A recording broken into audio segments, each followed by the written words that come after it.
Hey everyone, a real treat today to reach out to a longtime instructor, teacher up in the Smoky Lake area at one of the junior high schools up there. Hal Ziprick has been a archery coach for Hal, I suppose more years than you care to admit to, but you've got an interesting one coming up. This is part of the North American Schools program. Archery, of course, the Alberta Hunter Education Instructors Association has been a big role, taken on a big role in that, and you've carried it all forward with an international Zoom archery contest. Tell us a little bit about it. Well, this contest actually started many, many years ago where a friend from South Africa came to join our school. And we decided to do at that time is Skype, the first Skype competition, international Skype archery competition I could think of.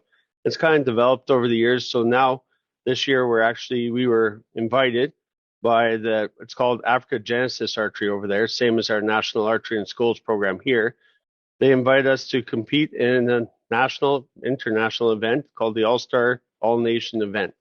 So basically what's happening is this weekend, I've invited 32 archers from across the province for this one coming from Lethbridge, and they're coming up to compete against all the countries in South Africa.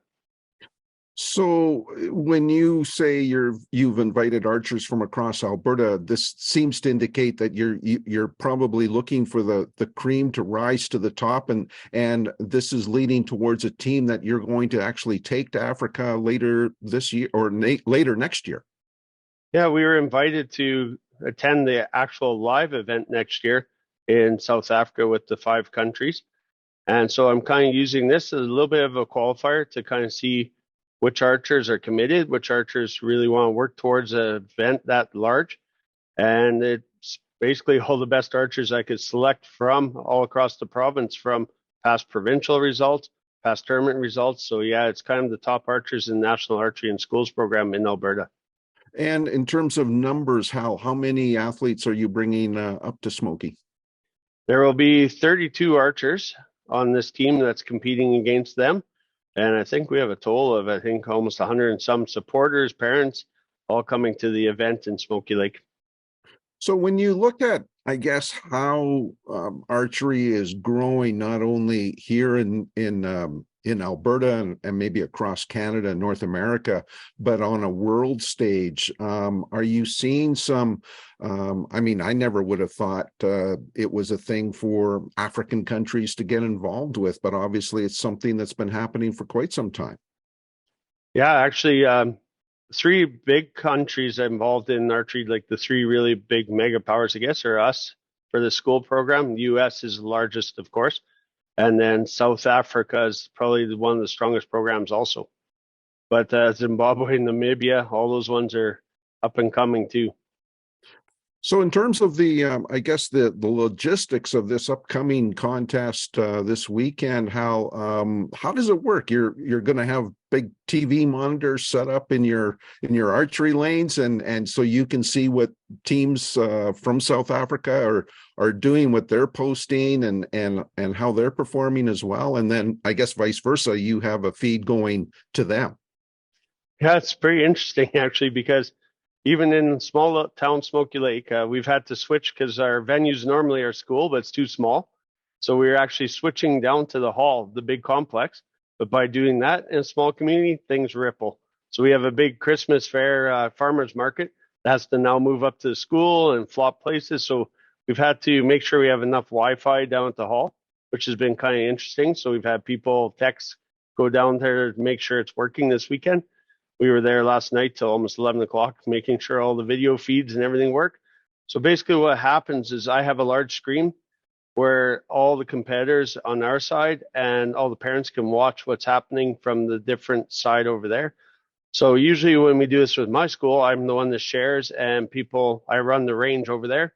This time they're going to be running our archery range. So I do nothing. I just sit there, and our archers do the exact same thing that they do at that time. So it's whistle commands that are universal across wherever you are in the National Archery in Schools program. So South Africa is the host. They'll be hosting everything, and they can see all their archers. We'll be able to see all their archers on the line at the same time. So no, speaking of time, pretty big time difference. So what time would are you adjusting your start time to correspond more with them or vice versa? Well, that was definitely a lot of fun because they think that they should have started about noon, and I said, "There's no way we're starting in Canada at about 4 in the morning." So, and they don't understand the cold part. So I'm trying to teach those coordinators over there that there's a chance we'll be minus 35 to start our day. So we had to do a lot of back and forth and compromising both sides. So what we finally established is we're going to start at 7 o'clock in the morning our side, and then they're going to actually end by the time this competition's over. 1 o'clock will be the last round on their side, 1 o'clock in the morning. So yeah, there's a lot of things to do with especially with the 9 hour time change now, but a lot of back and forth and a lot of learning about each other's countries and different things with that too. Well, maybe at the end of the day, that's maybe not a bad thing that you just have to worry about. That's for sure. Hal, listen, we want to wish you and your team all the best, all the competitors, a wonderful weekend, and we look forward to touching base with you maybe early next week and see how your folks did and what lays next for you and all those archers from across Alberta as they prepare to make a trip overseas next summer. Thanks so much for this, and best of luck. Well, thank you, Michael, and take care.